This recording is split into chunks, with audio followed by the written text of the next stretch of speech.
Silver Spoon woke up feeling groggy, her senses still blurred by whatever it was that had been in those cups. She was vaguely aware of a well-lit circular room with lots of metallic objects casting the glimmer of reflections everywhere. She tried moving her head, but found, to her great shock and surprise, that she could not. The sudden panic she felt helped clear her senses in a matter of moments, and her sight quickly returned to her. Fear gripped her when she found she could not move her legs, except for the front left one, which she could move slightly. It felt as if some metallic bonds anchored them to the ground, and something that was likewise keeping her from closing her eyes. The taste of iron filled her mouth, since it was being held open by some sort of cylinder. Her tongue rested inside of the cylinder, and could move about it freely. The fact she capitalized on it as she explored the inside. It wasn't solid by any means. It felt more like a frame that held a basic cylindrical shape, but she couldn't bite down onto it, or spit it out, no matter how hard she tried. Attempts to moving her body proved pointless as well, apart from the bands around her hooves, and whatever was keeping her head in place. Something was pulling her up around the middle, so she couldn't slouch down either. Realizing she wouldn't get out of this predicament on her own, she looked around the room as best she could. The first thing she noticed was a grotesque machine, a mess of metallic arms, wheels, and various tools, which extended from a central black box. It seemed to be on rails, and Silver noted that on some of these rails they ran toward her as well, but since she couldn't look down to see where it ended, as she wasn't able to determine the machine's use or function, she quickly lost interest. It was then that she finally saw Diamond Tiara, a few meters to the right of the machine, and trapped in much the same way that she was. That is to say, her hooves had been attached to the ground with metal clamps, as she had a leather band around her middle as well, which was attached to the ceiling with chains. She wasn't wearing her costume anymore, which made Silver realize she couldn't feel hers on her body either. On top of that, there was a glass wall all around Tiara, with the filly standing in the center of the glass cylinder. It seemed like the whole construction would be lifted up out of place by a few chains connected to the top of the glass wall, as it only reached half up to the ceiling. Spoon also spotted several tubes and hoses opening into the cylinder, but nothing seemed to be coming out of them, for now. Tiara's head was fixed to look on the gray filly's direction, and freaky little metal clamps held her eyes open. She didn't appear to have anything in her mouth, though, and Silver Spoon didn't think she was even awake. Spoon's eyes slowly started drying out, but before the sensation could become unbearable, some kind of liquid dropped into her eyes, moistening them up. Silver shuddered to think about the reasons anyone could have to strap her down in an elaborate device such as this, but she managed to keep calm. It was possible they had accidentally been poisoned, and this was a high-tech medical facility. After all, she didn't really believe it herself, but the thought did keep her from screaming right there and then. The thought and the thing in her mouth, she was forced to admit. Right then, Diamond Tiara woke up. She did not seem to possess Silver Spoon's calm disposition. She immediately shrieked when she found out that she was being held immobile in a glass bowl, until her eyes fell on the gray filly a few meters away from her. "Silver Spoon! What's going on? Where are we? Get me out!" she cried. Silver tried to respond, but her reply of wasn't much use to Diamond. "Finally awake, I see," a calm voice accompanied by hoofsteps, as Cheerily stepped into the room. Diamond immediately started calling for help, but Cheerily paid her no heed. She seemed far more interested in Spoon and the machine in the middle. "So, let's get started, shall we?" she said as she walked right between the two fillies, pulling down a lever on the machine's right side. At once, it zoomed to life. Little lights flickered all around as the metallic arms swung down and moved into place. Cheerily walked over to the gray filly, who was now positively terrified, and whimpering into her ear. Cheerilee whispered in her ear, "You have no idea how much research and measuring you up went into this. But I got it all right. You'll see." The filly asked in confusion. But Cheerilee simply shook her head and smiled as she took a few steps back. "Oh, and if you feel around with that free leg of yours, you should find a button. Just hold it down if you've had enough. But I warn you, your friend won't like it," Cheerilee said, giggling girlishly at the end of the sentence. Spoon tried to follow her teacher with her gaze, being both utterly confused and terrified at the same time. But Cheerilee quickly disappeared from her narrow field of vision. Her attention was suddenly grabbed by the strange device in the center of the room as it started rolling towards her. At first, the silver filly just watched in bewilderment until she spotted one of the robotic arms lifting a metal needle up to the same height as her left eye, keeping it there as it advanced. If her eyelids weren't already artificially being held open, her eyes would have grown wide with fear when she realized what was about to happen. "What? Don't do it! Get it out!" she begged, getting more spit out of her mouth than unintelligible words. She saw the tip of the needle slowly coming closer as she tried to wrestle free of her bonds. She came to the same conclusion she had before. She'd never get free on her own. She racked her brain for a way out as she started to panic, until she suddenly remembered Cheerilee's words.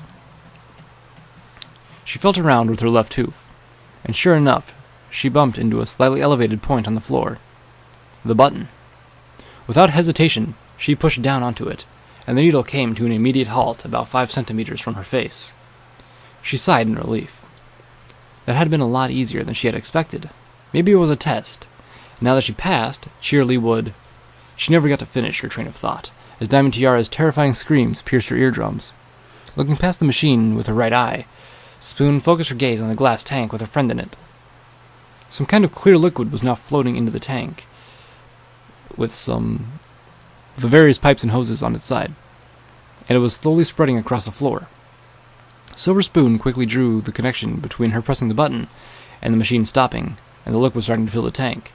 But compared to her losing an eye, she thought Diamond could afford to get a little wet for a while. The light pink filly didn't seem to agree, and she screamed fearfully, "Spoon! Help! Get me out of here!" Spoon rolled her eyes, as best she could, at this. What could she do to help, anyways? The level of water in the tank kept rising, and it finally got high enough to touch the bottom of Diamond's legs. Silver Spoon realized her mistakes.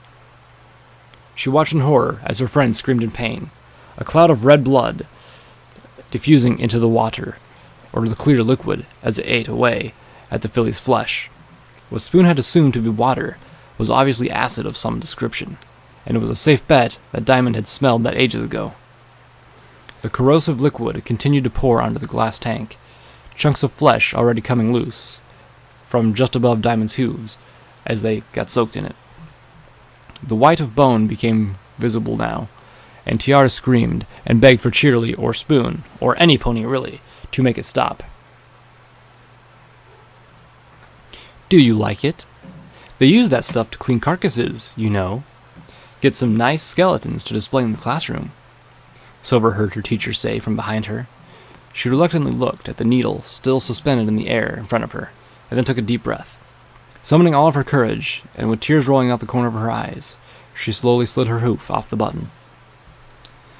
At once, the machine buzzed to life again, and the flow of acid in the glass tank stopped. Diamond Tiara shrieked heartbreakingly for a little while longer, before dying down into sobs as the last piece of flesh touching the curious liquid got melted right off her bones. She had nothing but bone left up to 2 centimeters from her hoof up, and a small stream of blood was flowing down into the acid as the frayed and disfigured stumps of meat just above it. The scarlet clouds that floated around in the liquid vanished quickly as well, apparently no more resistant to the corrosion than Diamond's flesh was. Spoon's lips trembled as the needle approached her eye, filling more and more of her field of vision. Then, after what seemed like an eternity, it finally reached its destination. The silver filly felt the pressure on her eye increase for a moment, before the needle suddenly popped in, and pain exploded inside of her head. She let out an unintelligible, garbled scream, as pain receptors she never knew she had bombarded her mind with warning signals, telling her that something was wrong, not knowing or caring about the fact that she was powerless to do anything about it. The left side of her vision first colored red, and then suddenly winked out, as half of her world darkened forever. Silver Spoon momentarily forgot her pain, as she wondered why she had never realized how much her sight meant to her until that moment.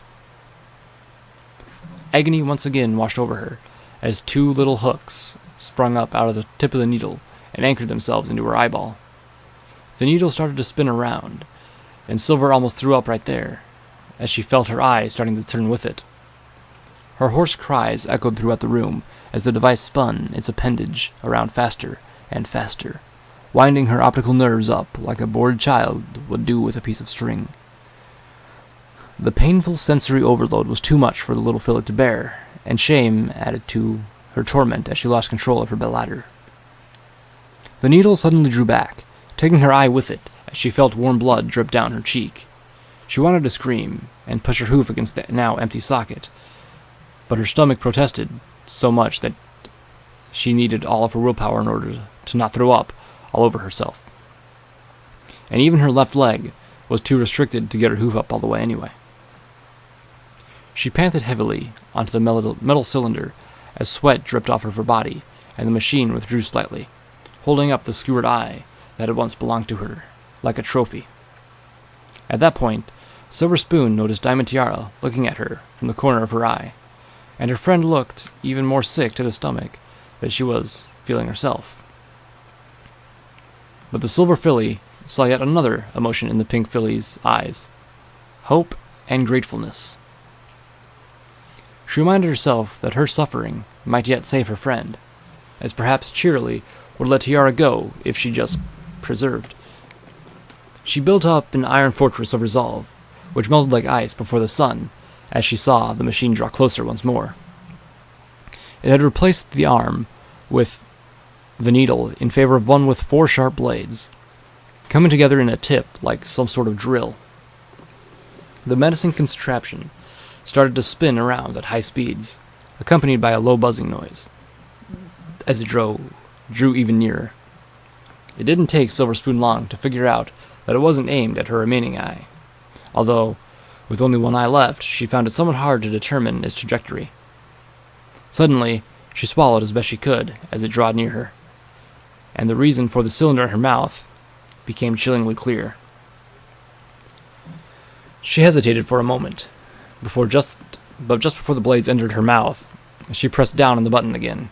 At once, she could hear Diamond's screams, as the very first drops of that liquid flowed out of the pipes, raising the level to high enough to contact with her soft, tender flesh, starting the suffering of the pink filly all over again. "Silver Spoon! Silver Spoon!" she cried, apparently in too much pain to think of anything better. Silver Spoon cried clear tears from her right eye and bloody ones from her socket as she sobbed, I'm sorry, over and over again, shaking in disgust at her own perceived cowardice. But as Diamond's flesh slowly got consumed by the liquid again, it became clear that Cheerilee had a few more tricks up her sleeve. A loud banging noise announced the arrival of 4 small but heavy balls, which came rolling through as a yet unused pipe, only to plummet down into the bath of acid below. The deceptively innocent-looking liquid splashed up around them, raining down upon the purple and white maned pony from every direction. Small drops fell down to her back, melting holes through her coat and skin, leaving tiny, bloody craters behind that a sort of grotesque parody of a lunar landscape. At the same time, a bigger wave of stuff crashed into her right flank, and her cutie mark melted away as the liquid dug into her. Bloody blisters boiling up from around the edges of her wounds. She instantly felt extreme burning sensation coming from her left shoulder as well, but by far the worst was the splash that hit her right in the face. She shrieked like a banshee as it burned through her right cheek, exposing muscles and white bone, and offering a view of the inside of her mouth. In a matter of minutes, her appearance changed from that of a cute filly into that of a monster, with half of her face missing and the rest of her body covered in bloody blisters, craters, and sores. Not quite unlike how some ponies might picture a zombie. In fact, in addition to that, the acid kept melting away the flesh of her legs as well, having reached just up to her knees now.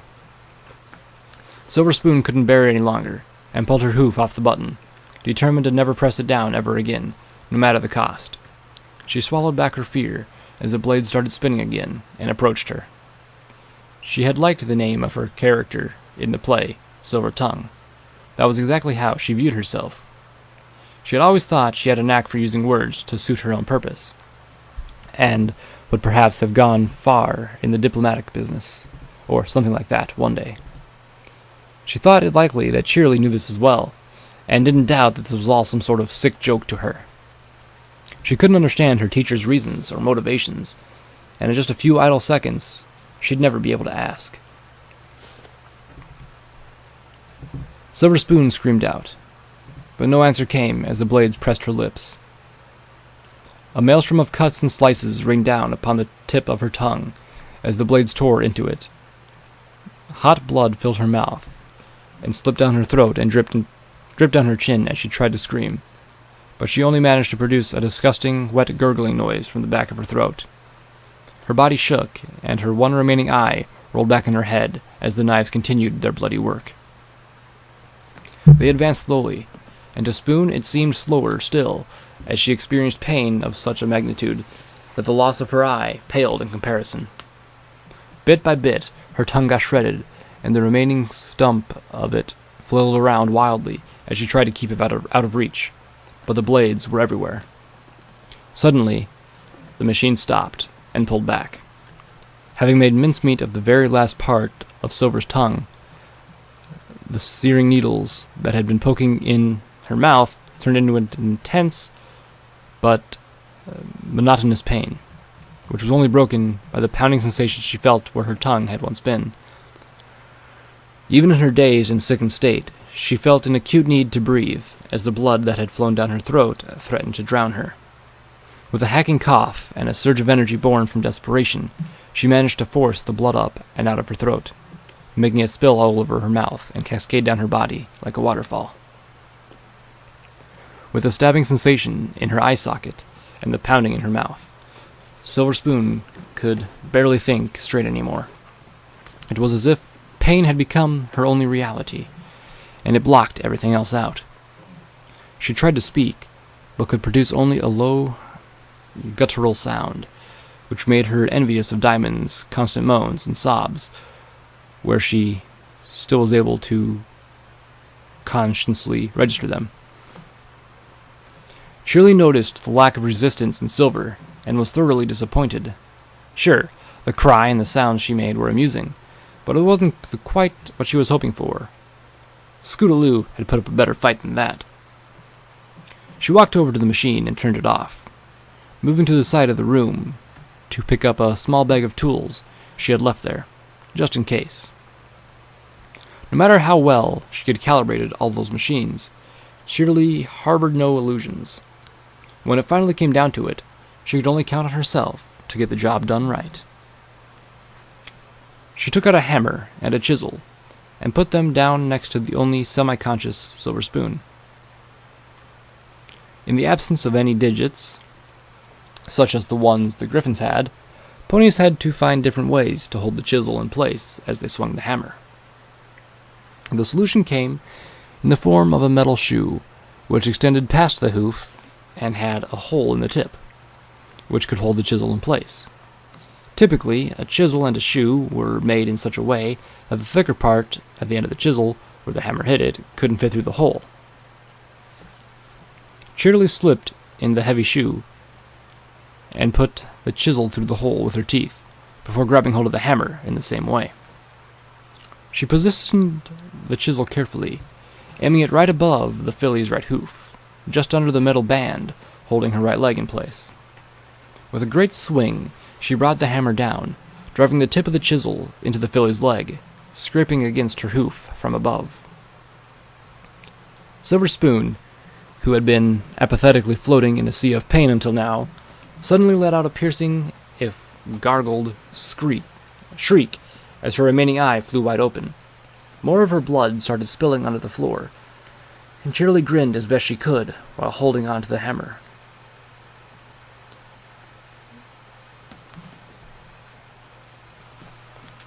The area just above the hoof was one of the most sensitive parts of the pony's body, which was why the hoof protected it so well in the first place. She drew the hammer back and slammed it down again and again, driving the thin metal rod further in with every swing. The yelps and cry from the filly excited her further and further, and she began to have trouble keeping her hammer in her mouth because her body trembled so. With a last mighty swing of the tip of the chisel suddenly emerged from the other side of the filly's hoof, as the poor thing whimpered in pain, and her blood stained the floor in multiple places. With a rush of inspiration, Cheerilee swung the hammer down again, this time aiming not at the chisel, but for the thicker bulge at the end, but simply to the side of the chisel, as the metal rod stuck horizontally in the filly's leg. The blow pushed the rod down against the hoof, which, already not attached to her leg in the middle anymore, simply broke off, leaving only a bloody stump with some scattered fragments of hoof still attached. The filly let out a gurgling cry of pain as her eyes rolled back in its socket, and then suddenly fell silent. Cheerilee frowned as she dropped the hammer and brought her head level with Spoon's. The little wretch had fainted. "Oh, come on, not now! It's only starting to get fun!" she screamed in frustration as she swung a hoof at the filly's head, hitting her right in the face. There wasn't even the tiniest response, and the pink mare sighed. She quickly started undoing the bindings that held Silver Spoon in place, the filly falling into a pool of her own blood as she slipped off the last ones. Cheerilee grabbed the filly by her mane and started dragging her to the side of the room, leaving a wide red smudge trail behind the victim. A portion of the floor had been slightly lowered here, leaving a small depressed circle in the ground, which had been outside this filly's field of vision for now. Nonchalantly, she threw the filly into the circle, not particularly caring how she landed. She fell down into a crumpled heap in the center and remained there, motionless, except for the slight heaving of her chest with every breath. Cheerilee then made her way to the glass tank, staring straight into Diamond's eyes, not completely sure the filly still had the use of her right eye, the acid having taken a heavy toll on that side of her face.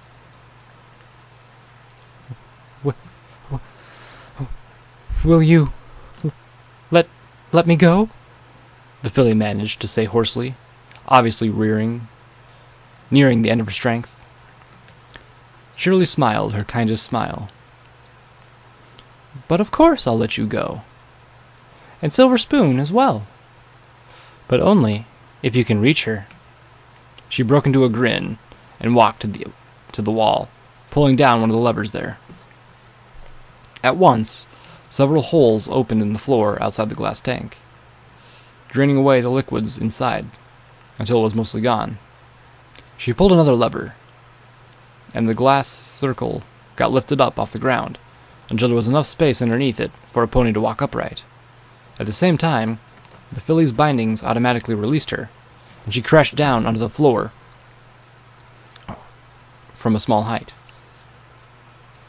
Her legs, bare bones up to her knees, couldn't support her weight and snapped in two, sharp fragments of bone jumping away as the pitiful remains of her lower legs fell away to the side. As luck would have it, the sharp shard of her right leg buried itself into Diamond's side as she fell onto it, and for the 100th time that evening, Tiara howled in pain, even while trying to overcome the shock of breaking all of her legs at once. As the little stumps she had left hit the ground, the small layer of acid that was still there started biting into her stomach. But that pain paled in comparison to what Diamond Tiara had already been through, and she paid almost no heed as she tried to bite back the agony she was already in. So, just get to your friend, and you're both out of here. Who knows? There might even be unicorn doctors good enough to fix you up. The pony teacher chuckled menacingly. Tiara tried to get up, but as soon as she attempted to rest any weight on her jagged shards of bone now sticking out of her considerably shortened legs, she fell right back down again, panting more heavily than a mare in labor. Even if she hadn't been in pain, it wouldn't have been easy to balance on these stumps of bone at all. For a moment, she thought about giving up right then and there, but she instantly reminded herself of the bravery her friend had shown every time she refused to push the button down any longer. She owed it to her to at least try. It was a few meters to the pit in the ground, so the light pink filly started to lift her little legs over her head, trying to drag her body forward. Every time she did, she felt like she was going to faint from the pain, but she pressed on and persevered to save her friend and herself. Cheerilee watched with giddy excitement, taunting the filly every step of the way. "Hey, almost there. What's taking you so long? Come on, up the pace," she said, laughing. The filly ignored her to the best she could, and finally reached the circular pit in the ground.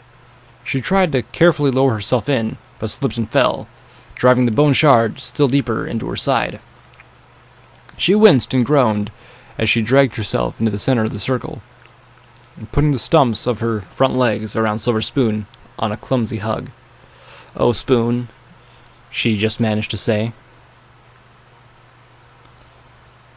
The gray filly acknowledged her presence and slowly opened an eye.